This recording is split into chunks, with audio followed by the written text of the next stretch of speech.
this article right here.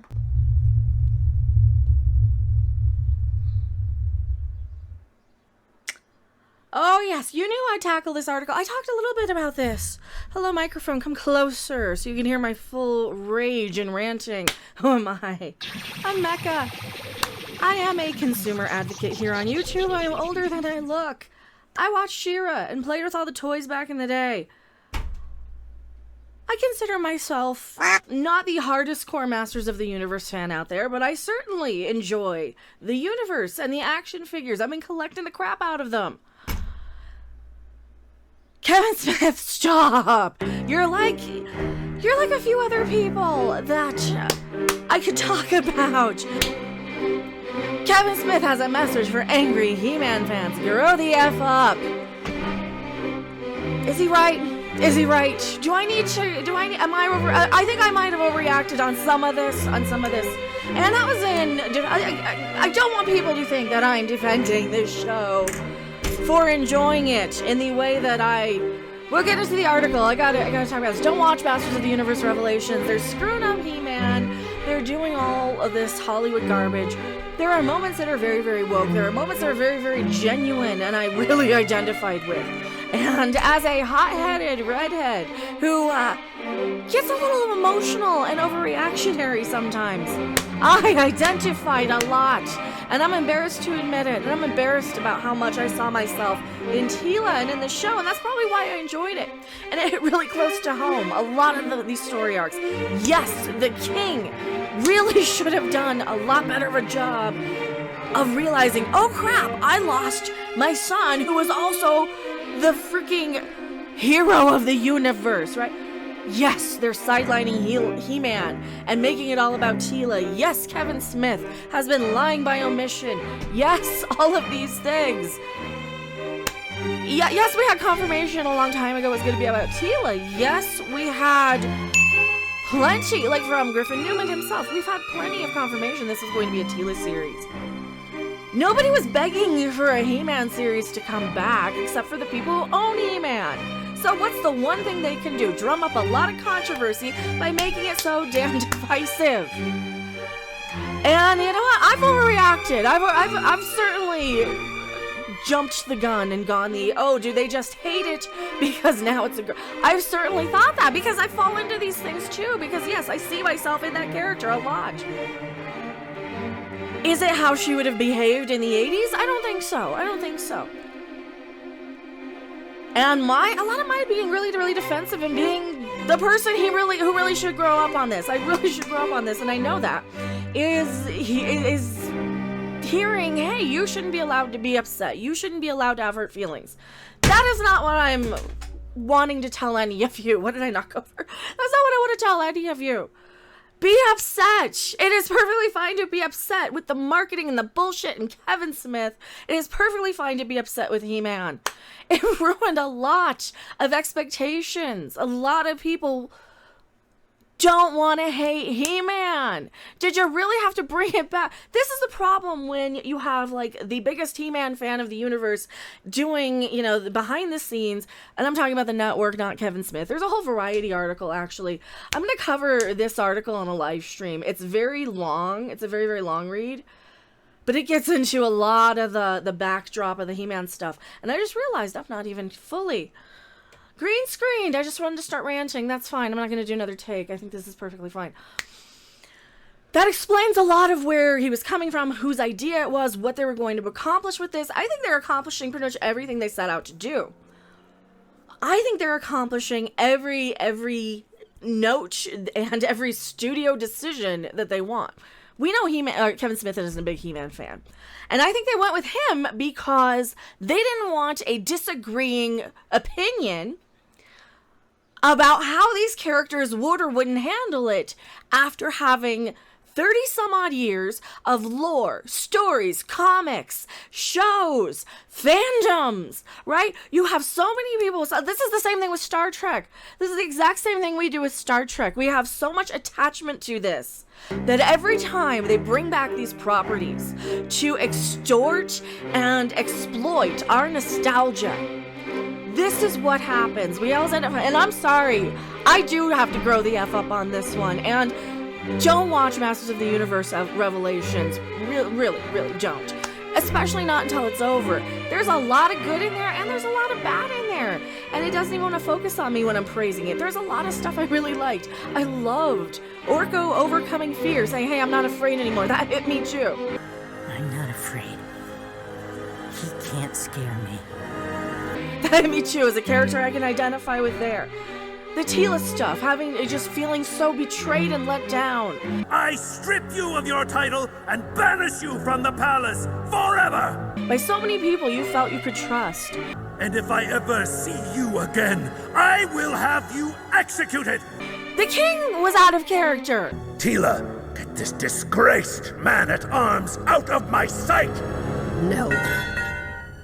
He would have never thrown Duncan out. Get out. My liege? Get out! Tila would have probably run off and slaughtered everybody responsible. Every one of Skeletor's guys, everybody. But no, everybody's out of character, and this is exactly what they did with Star Trek Discovery. They had to break the universe to tell their story.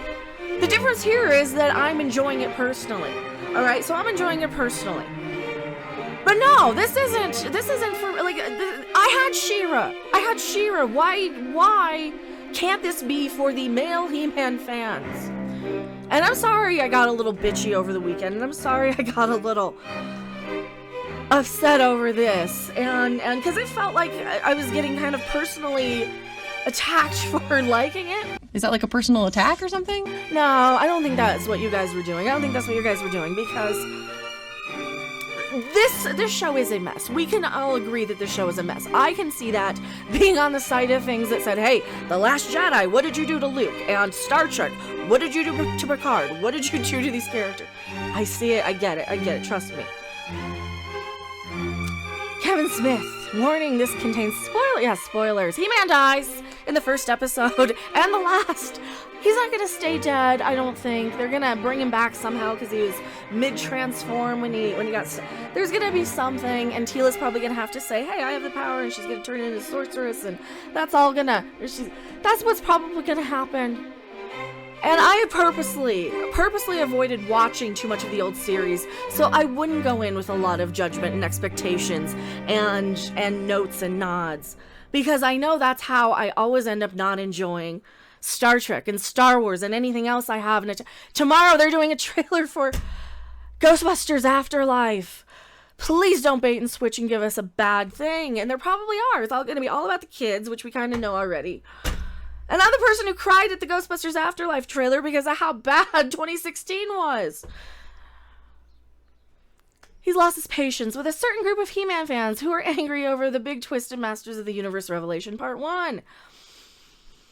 And I hate to be that person. It doesn't say He-Man and the Masters of the Universe. It's about all the little side characters. It's about all the extra figures. It's the rarer ones. It's the little rarey bears is what I call them, except Stratos and Ninjor aren't in there yet, but it's the side quest.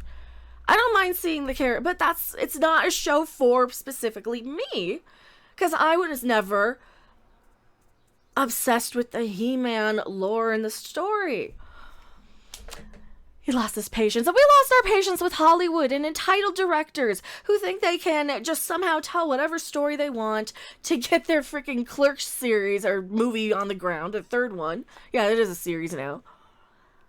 And I'll get into this article too. I don't want to make this the longest rant in the world, but for crying out loud, the director developed the new He-Man series for Netflix based on the idea of continuing the original story. However, adult audiences who remember the original series from their childhood have issued harsh criticism and even taken to review.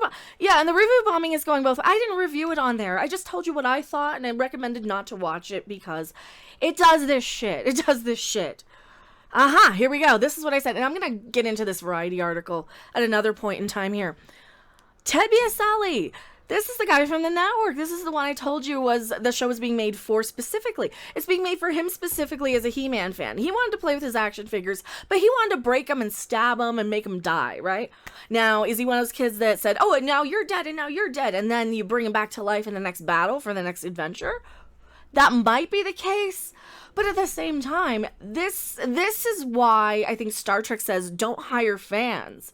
Because fans are going to fight you over where they think the characters should go based on what they identify with personally, based on what they see in these characters, based on what connects with them, based on what their favorite element of the series is. And for the majority of fans, He-Man is their favorite element. For people like me, I was like Dorko and Cringer. I liked the cute stuff. I'm an awe girl. But then again, you guys know because I got a freaking Porg on my microphone. And The Last Jedi sucks, but I like Porgs. That's me. That's who I am. Ted says, I yearn to watch the show. I thought I was watching in childhood. That's what I'm looking for here. The same show, but people can die. Can you do that? And I was like, that's the only thing I can do. However, the big twist in the new series is that He-Man and Skeletor are seemingly killed in battle with each other in the very first episode, tearing magic away from Eternia, leaving the other heroes alone, with Teela being forced to take on a more central role in his temporary absence. See, temporary, like, it's, but still, at the same time, if you just market it as, hey, yes, we're doing a Teela show. This led to a number of fans angrily calling the series a bait and switch. Since, I put that on my thumbnail. It is a bit of a bait and switch. If you're showing me every single trailer saying He-Man, He-Man, He-Man, and it's all Teela. Yes, but then I also got confirmation last year from the voice actor who plays Orko Griffin Newman, where, yes, it is all about Teela. Smith does not take those complaints very seriously. It's been interesting seeing who's truly a hardcore fan, because anybody is just like, oh man, there's not enough He-Man or something like that, doesn't understand the show he based it on. There are episodes where he lost his sword and never became He-Man. It wasn't like He-Man always saved the day. His friends helped him. That was the fucking point of the show. Oh, I get that too. See, like, since... Well, I'm gonna watch more of it too, but I've been watching a little here and there, and I'm like, well, he's not in every episode, but I don't want to be that person to argue it, because just from a couple of little clips, I don't want to be that person.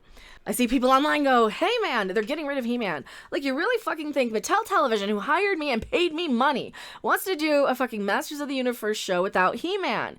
He continued in a harsher manner. Grow the fuck up, man. Like, that blew my mind. A bunch of people being like, oh, I smell, this is a bait and switch. But it was, though. That's the thing. Like, I think he believes his own bullshit at this point. He believes his own bullshit that, you know, yeah, you can have He-Man be just the big main adventurer. And I get that this story here that they have right now that they're wanting to tell, they couldn't tell in any other way but to break it. And that is what they did with Star Trek Discovery, and that's terrible. And now all I'm seeing is this mosquito bite right by. I can't get that mosquito. We were playing House Flipper last night. That's a tangent. Anyway, he was flying around the camera. You can probably see him if you go watch the replay. Kevin Smith. Telling the fans to grow the F up is the first. Believe me. Every time I get a little bit upset and I take it personally, then that's the problem here, is that we're taking it personally. But whose crapping fault is it, really? And for crying out loud, do we need to grow? I'll take that as, yeah, I kind of do. I'll take that as a yeah, and I'll take that advice. Are you guys entitled to be upset? Yes.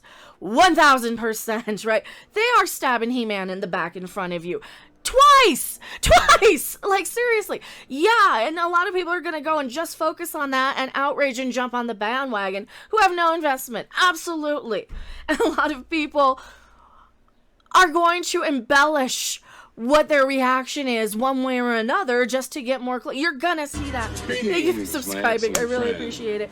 I know I'll piss you off, but hopefully I'll give an interesting viewpoint. Why am I bashing my... Because there's nothing here in front of me. So I can, for emphasis. The issue I have here is that he knew damn well, with The Last Jedi, with all of these properties, YouTubers have launched careers off of The Last Jedi or Star Trek being bad now and breaking their universes. And having this antagonistic attitude, knowing, and this is why I wanted to pull up this just as reference. It's in here, and here's where he's talking about what the fan reaction. See, he knew. He said, and also because I know what a fan base reacts like when they don't get the thing they grew up watching. You think I'm going to be the fall guy for that? If I'm involved in a thing, it's going to be true to what it is. It's going to be true to the franchise. The problem I see here is Kevin Smith honestly believes that what the network, Ted Biaselli, says is what every fan wants. Kevin Smith, he's not a fan of the show. He was hate watching the show. They asked him, he says, I would never have put that together. He was a young teenager during He-Man's run, and he wasn't exactly a diehard fan. I almost hate watched it because I was like, this show's for babies. He said they have one of the baddest ass villains in history, Skeletor. Visually incredible. And all he did was somersault and not really fight. Nobody ever got stabbed, but it was the 80s. So he watched everything that was on. So he's listening to the network, thinking that the network's interpretation of what they want as their interpretation of He-Man fans is what everybody wants. And this is why Star Trek doesn't hire fans, by the way, because they're going to be arguing. And that's probably why they went to Kevin Smith, so he wouldn't argue with a counterpoint. But still, at the same crapping time, you crapping knew Kevin Smith. Why would you have this attitude with us if you knew you were going to be the fall guy if it was bad? You should know. Maybe he doesn't. Maybe he doesn't realize that. Maybe he hasn't reached that, because I've reached that certainly, where fans will be entirely right on both sides of the aisle sometimes. Sometimes, right? You can have people who are absolutely right for why they love something and absolutely right for why they hate something. It's the same thing, completely different sides of the argument, and they're both absolutely right. Well, what do you do? What do you do in that situation? I don't know. Thank you guys so much for letting me rant about it. I am sorry for overreacting and yelling and being upset and taking it personal. And I know, I get it. I'm right there with you. I'm with you. I'm in the same battle, locking up. I'm sorry. I will grow the F up. Tell me what you think in the comment section below.